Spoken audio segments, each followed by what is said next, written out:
Welcome, and thank you for pressing play.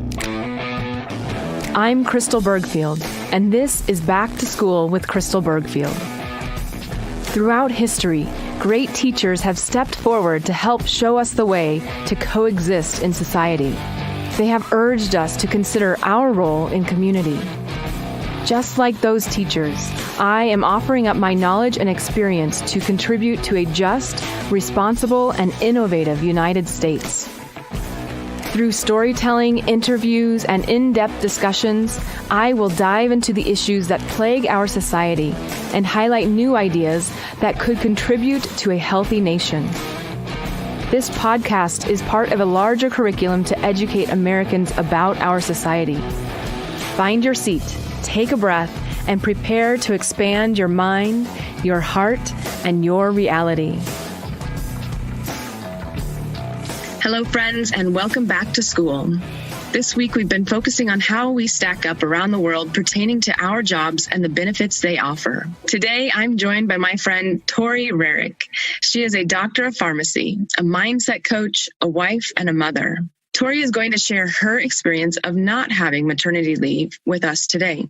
And before my male listeners check out, please stay. Chances are you have a mom. And chances are your mom didn't have paid maternity leave. If you have a wife, a sister, or a daughter, maternity leave is something that may affect them one day. Check out this statistic. Out of 193 countries in the United Nations, only a small handful do not have paid maternity leave as a national law. This includes New Guinea, Suriname, a few South Pacific island nations, and the United States.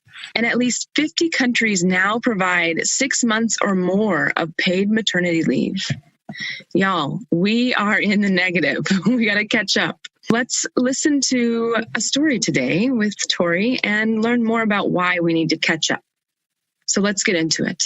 Tori, welcome to my podcast. Thank you for taking your time to share your story today. Welcome. Thank you. Bright and early, but that's how moms do it, right? Exactly. You do what you got to do. But women in general, running this country and doing business and balancing a household and taking care of kids, that's what you do. So, Tori, can you share a little bit about your experience of becoming a mom and tell me about being a mom? Yes, of course. I had a great experience, start to finish. I had a wonderful pregnancy.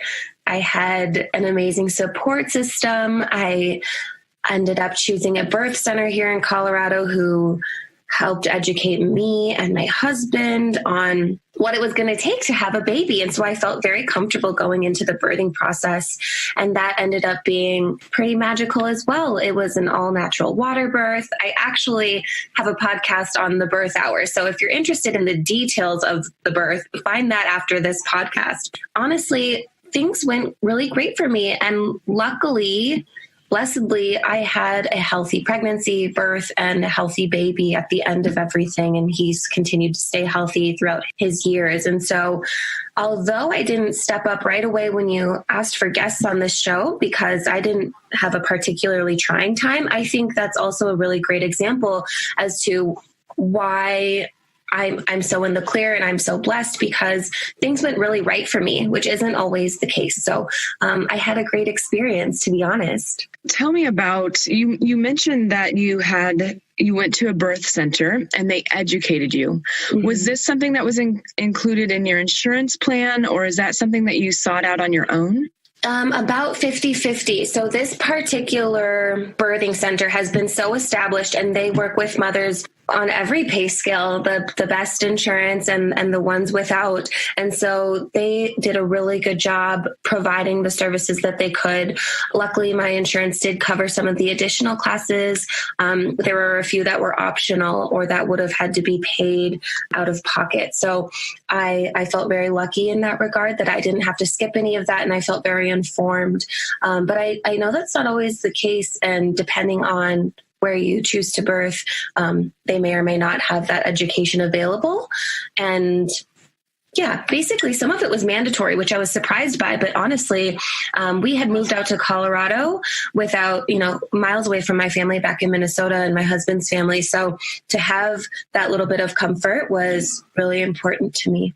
That's really amazing that you had that opportunity. I had the opportunity to intern in labor and delivery when I was in high school, which, it's been 20 years ago. But in doing that, I was able to see, at least in the Midwest, what options were available and what was included in the birthing process, in the pregnancy process. And it sounds like, at least here in Colorado, things have come a long way from that 20 years ago. Yes, I definitely sought out that center in particular because they are so big on the maternal care and education and all of that. And how about the paternal care? Did they invite your husband in? And Yes. So some of the classes, it was required for someone to come with you. Of course, not everyone might have a partner to bring along, but, a doula, a friend, anyone, any support system who might be there at the birth, they definitely encourage them to be there alongside you. So we felt really great as a team going into the birth as well. That's awesome. And so I hear you say it was a team. Yes. Tell me about that. And even, can you share a little bit about your decision to have your child and that being a team? Yes. So I was finishing up pharmacy school. And so the last year it's all interning. And I really had to make a decision if I was going to go on and do some post-graduation education, or for me, if I wanted to have a child. Of course, people do both, but I was not in that realm. So for me, it was like, it's baby time. And so we had that discussion. And he said, it's baby time too. So we started trying to conceive, and it was kind of hard with scheduling, but we got it. And basically from there, we just took it day by day, phase by phase, with learning about how the baby was growing and what we needed to do next. So, before you have a baby, you're probably really not researching much in depth what's involved. And even things for boys are different than girls. So then when we found out we were having a boy, the circumcision conversation came up. And so Nate and I, my husband, are kind of a 50-50 sort of couple. We really try to involve each other in conversations and processes that we do individually. And so all of these conversations and decisions we were making really brought us together, and we decided together. That's amazing, Tori. It really is. Right. And I agree, because even postpartum, going to moms groups, that's not always the dynamic. And so talking to you today, Crystal, I know I might have sort of a unique case, and maybe not, but it's interesting to share my story because I know there are such a variety of ways that this whole dynamic could go. And so I'm happy to share my story, though. Excellent. Well, let's get into that. So you got pregnant, you go through the whole pregnancy, and you said it was a lovely experience for you. And then you had baby and you came home. So can you tell me and the audience, how was that in coming home? Of course. It was a transition. So again, our family wasn't here. We moved across the country. And so the birth center was a place I chose specifically because I enjoyed how they handled postpartum care. You are actually able to go home. I think it's within 4 hours as long as everyone checks out healthy. So we did. And I had my son at 10, and I think we were home at 2. That was kind of strange because it wasn't anything our families had understood or known before.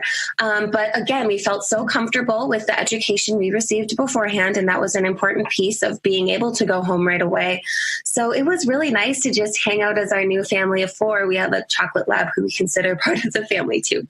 So all 4 of us hanging out, living life, understanding how our life was going to be from then on. Of course, there were some hiccups, the hormones, the challenges, that all started coming to a head. But the birth center stayed in contact. We followed up with them in 2 days. And so we felt taken care of and that we could call them at any time.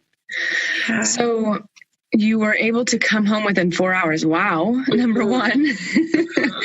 And again, it sounds like because you had such a beautiful natural birth that you felt healthy enough to come home and to bring new baby home and come home with your husband. In doing so, Can you tell us about the first few weeks that you were home with this new child and what that means? I know that for you, it may have been a more natural process and that you had that education, but it was probably still a bit of a shock and change. 100%. I've accomplished a lot in this lifetime.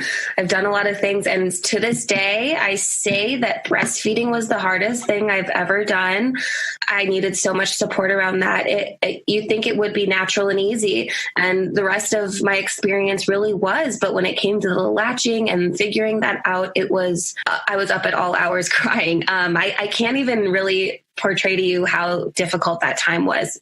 Granted, most of the things were working in my favor. So just even for this one thing to be a big challenge was difficult. And again, I had a supportive spouse who was up with me at 4 a.m. telling me it was going to be okay and what can we do.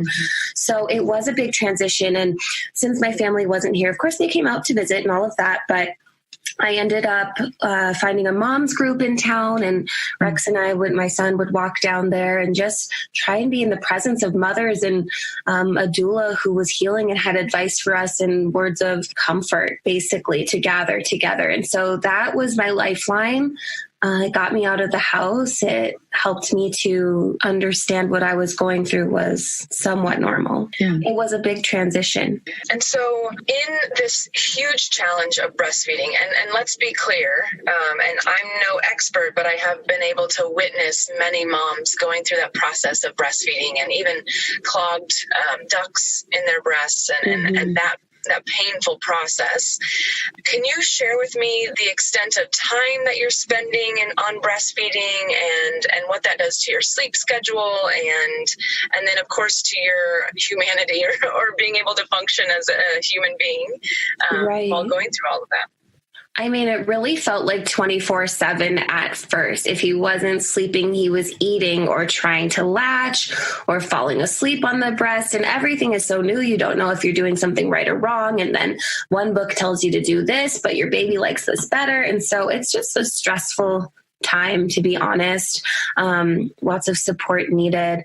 And so it was all day, every day, really, in the beginning, and being right next to him. And even allowing myself to sleep, he'd want to stay latched. And so we did co-sleeping, which I think made it easier for me because he learned to latch whenever he needed.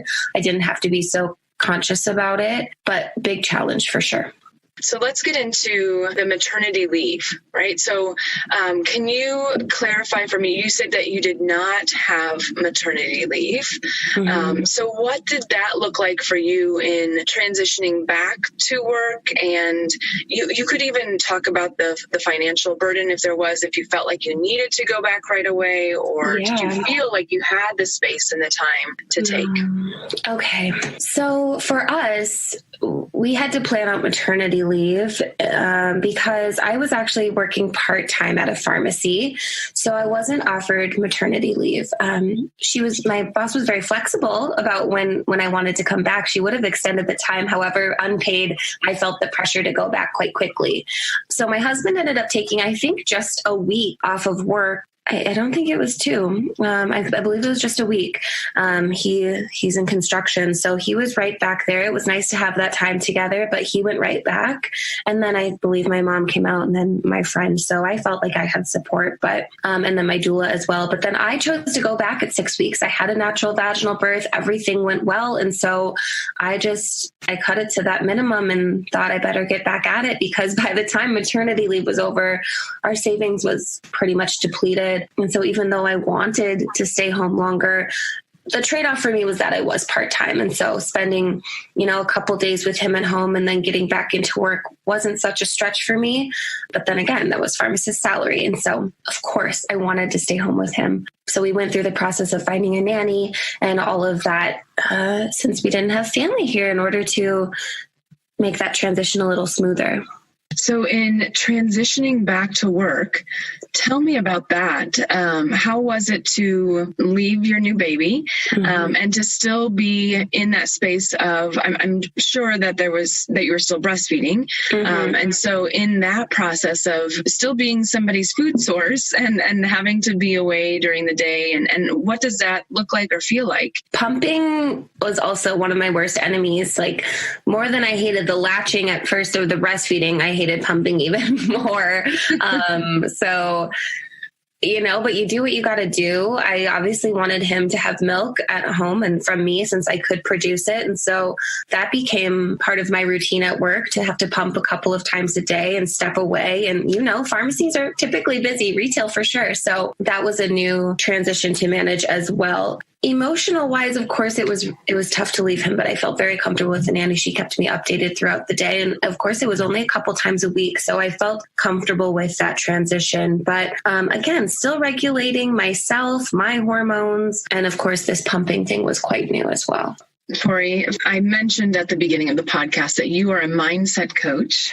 So I'm sure that you've got a very clear head and a clear space there. But was there any mental strain, I guess, for you in being at work, thinking about your child? Was there anything for you in that space, or did you have that all together? No, of course, ideas and thoughts came up, but I had been practicing really strong mindfulness for a couple of years, and definitely specific to pregnancy and birth. I loved a book that I read postpartum. It's called The Fourth Trimester. That had a lot of insight on how important it is to rest and be home with baby, and how they're really getting to know us in that time after birth. Of course, it's not just, birth is the exciting part, but then there's a big healing and transition after that. So I just felt that I had a lot of skills to cope, but of course I had a lot of support as well. I was always texting my doula, who was also my friend and mother of two. So to have her on the line pretty much at all times helped me feel supported and helped with the transition.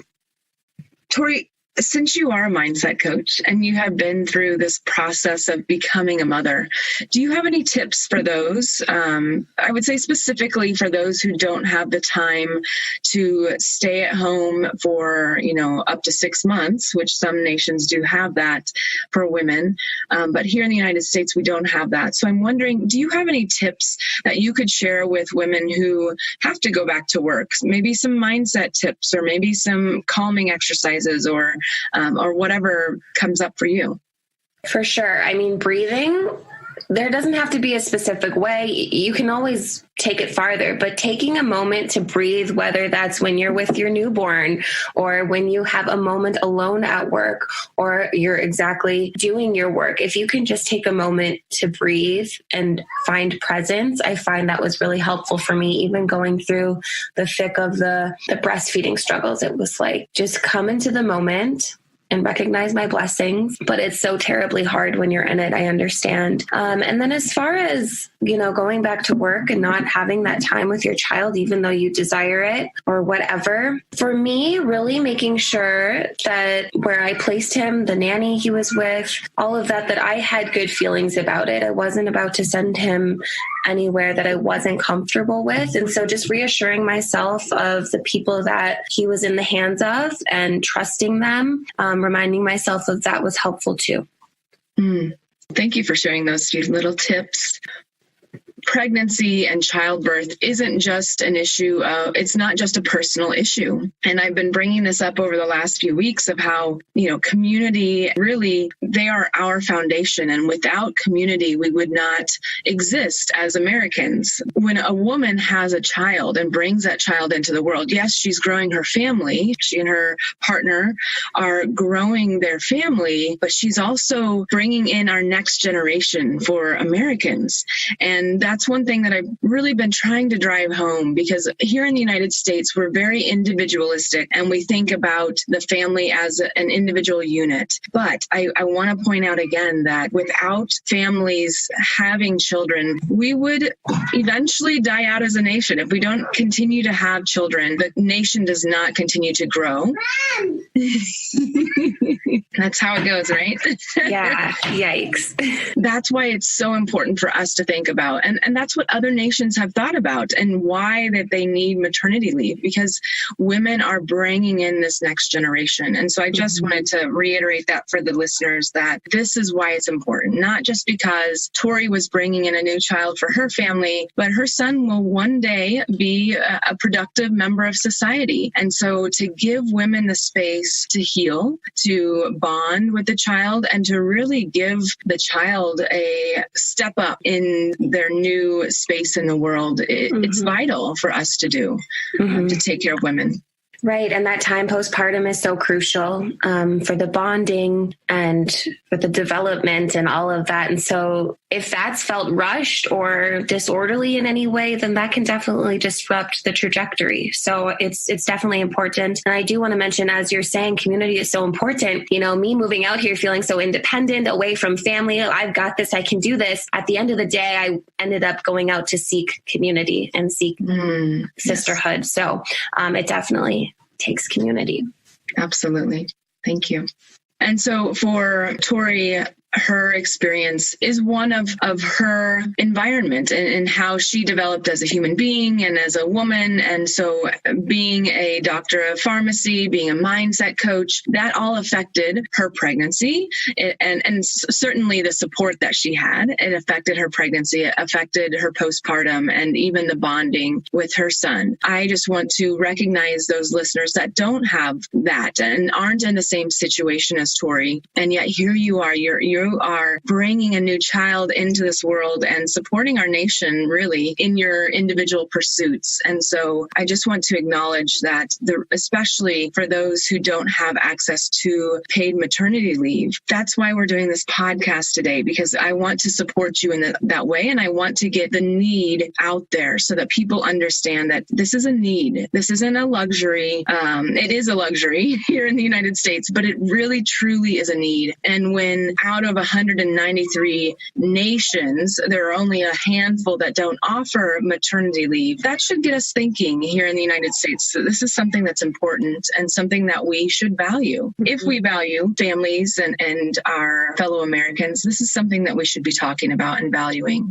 Tori, let's look into the reflection of it. And if you could share, why is it, as a woman who's gone through childbirth and postpartum and now raising a son in this world, why is it important that we have paid maternity leave? So I think the number one reason that it's important to have paid maternity leave is to honor the process and the human that you've just met, because, we don't go through pregnancy and birth to be rushed out and placed back into the work environment. And it's so difficult because that's really where our value is placed, is the money. And I think it's important to value the growth of the nation and the growth of this new generation, just exactly what you were saying. And so if a mother doesn't have maternity leave, she's sort of forced to make a decision there. Do I go into debt? Do I even have that option to extend this in any way? Because the bond,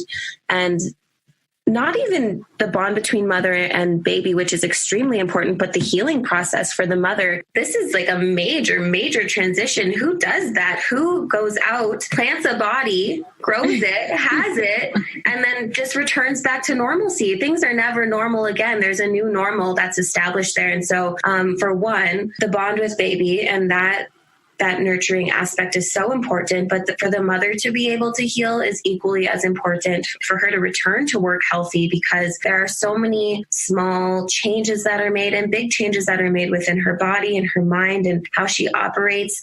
Just to return after a couple weeks and not really honor that transition is a big deal. So for multiple reasons, I think it's very important that a mother is supported for months postpartum so she's able to heal, baby's able to bond, and that stress of financially supporting herself or the family or whatever isn't a burden. And you mentioned having that time for this new bond. And I just want to kind of bring that into real life for those who haven't had a child. If you've ever been in a relationship, think about the beginning of your relationship. I know personally, and I've reflected in others around me, in new relationships, often we kind of turn off the outside world and we're so in love with this new person. And it could be months before we resurface to see our other friends. So imagine, if you will, then having this new relationship where it's not just some stranger that you've met online or out at a bar and you're cultivating a relationship there, but this is a relationship that you're cultivating that you also grew. And so I just wanted to bring an honoring and space to that, which you said, Tori, about bonding with this new being that you brought in. Right. That's phenomenal.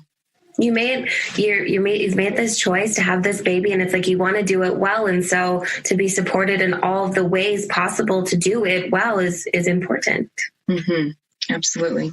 So your husband sounds like a super supportive guy, and he went with you to all of these classes and was there for the birth. If you've had those discussions, how was it for him to transition to be a father and to take on that new responsibility? Well, right. There's always that struggle in the beginning. It's like, okay, so he's going back to work. He's going to go ahead and go back, but who wakes up in the middle of the night? He's still not sleeping as typical as he would. So I stayed home for the 6 weeks and I was doing the primary caregiving. He's still supporting me. He's still coming home, dropping everything and helping out. So even though he went back to work, he's forever changed as well. And so I think that's important to consider as far as paternity leave, is he wasn't getting enough sleep, and he's changed as well. Yeah, absolutely. I think that often we don't talk about the changes that happen to the men.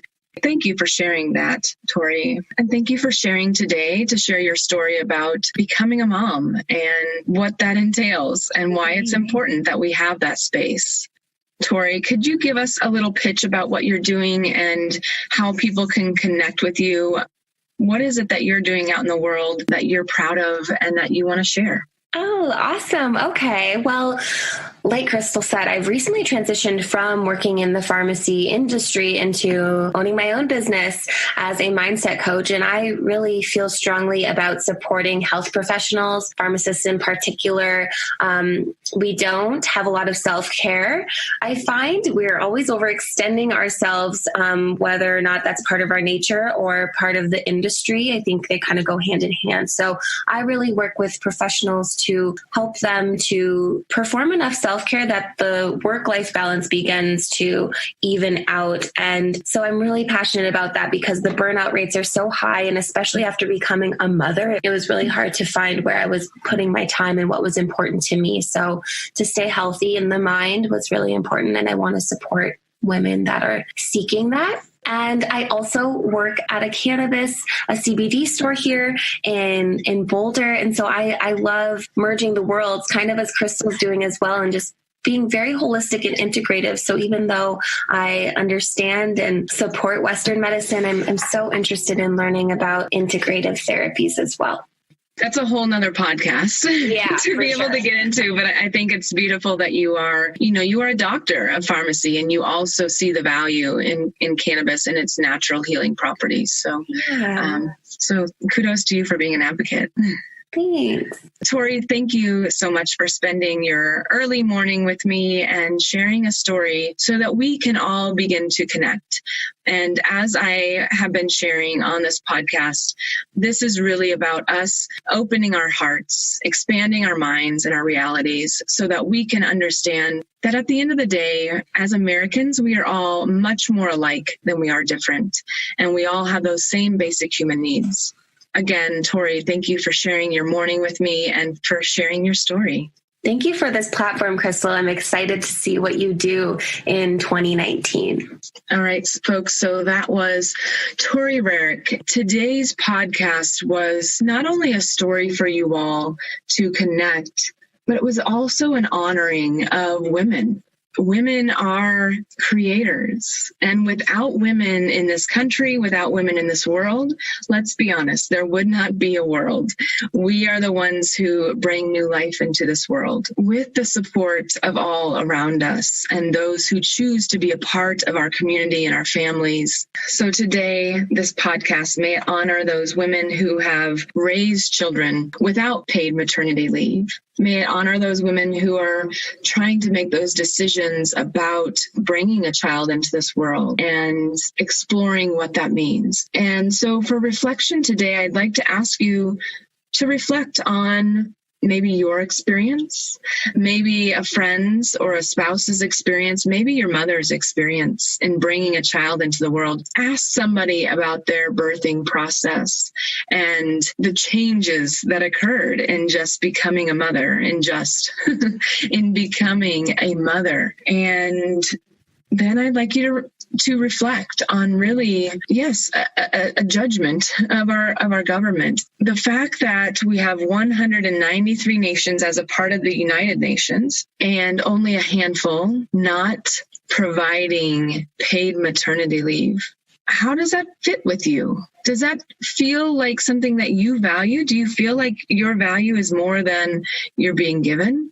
If you have a story to share, I would love to hear it. Reflect on those things. Connect with somebody who is a part of your community and who has brought a child into this world and honor them. This is Women's History Month. So I would ask you to honor them, if only for a day, if only for a month. Give them some honoring and send them some love today.